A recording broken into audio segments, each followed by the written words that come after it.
Marilyn Loquet, je suis attachée de coopération en enseignement agricole au sein du service de coopération et d'action culturelle à l'ambassade de France au Sénégal.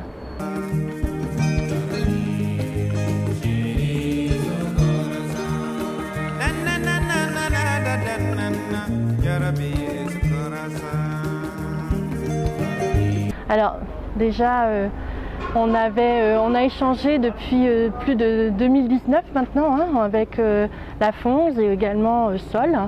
On a eu des rencontres régulières et il y avait un souhait partagé en fait de se connaître encore davantage et d'aller sur le terrain voir un certain nombre d'activités. On a eu l'occasion de parler bioferme ou encore agroécologie. Ce sont des valeurs majeures que la France promeut, l'agroécologie, l'agriculture familiale en vue de la souveraineté alimentaire, convaincue que ce sont des méthodes et en tout cas des manières de faire qui permettront aussi de faire face à un certain nombre d'enjeux. Je pense ici notamment au changement climatique. Et là, je voudrais remercier en fait les équipes de Sol, de la FONS et également de l'URAPD qui nous ont accueillis et qui, sur le terrain, ont pu nous montrer comment des produits fabriqués de manière agroécologique, je pense au mil, peuvent aussi, dans toute une chaîne de valeur, avoir une première transformation locale, une seconde également locale entre des transformatrices de beignets ou des boulangers, et puis jusqu'au consommateur final qui est également local, ce qui permet d'avoir une chaîne de valeur à la fois économique, mais aussi une chaîne d'acteurs qui permet justement de contribuer à une dynamique locale qui, nous le souhaitons, s'inscrira dans une pérennité.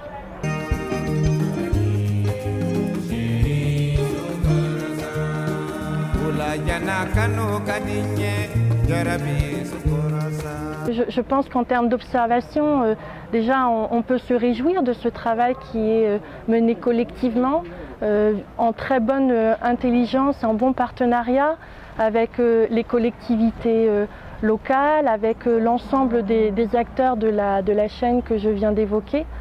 On a l'impression effectivement qu'on rencontre des acteurs qui sont épanouis, contents de ce qu'ils font et souhaitant surtout poursuivre pour répondre à leurs préoccupations du quotidien et pouvoir vivre décemment de leur activité. Je crois que l'une des activités telles que le projet que vous êtes en train d'évoquer, qui bénéficie du cofinancement de l'AFD, peut contribuer justement à permettre à ces hommes et ces femmes de vivre décemment de leur travail et ça, on ne peut que s'en réjouir collectivement.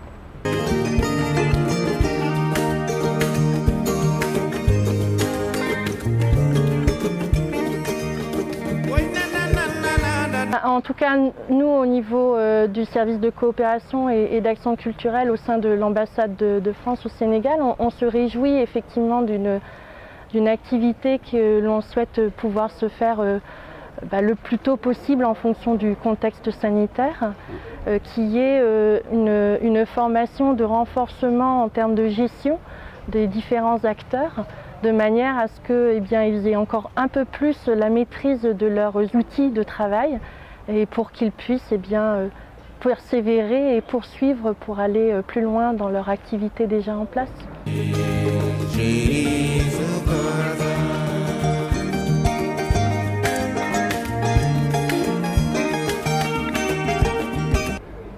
Eh bien, alors nous, effectivement, on a ces entrées-là. Alors avec l'URAPD, c'est par l'intermédiaire de la FONS. On est en soutien par l'intermédiaire de la FONS, de Sol, et on espère effectivement que ce n'est qu'une poursuite qui pourra se mettre en place. Merci à vous. Merci.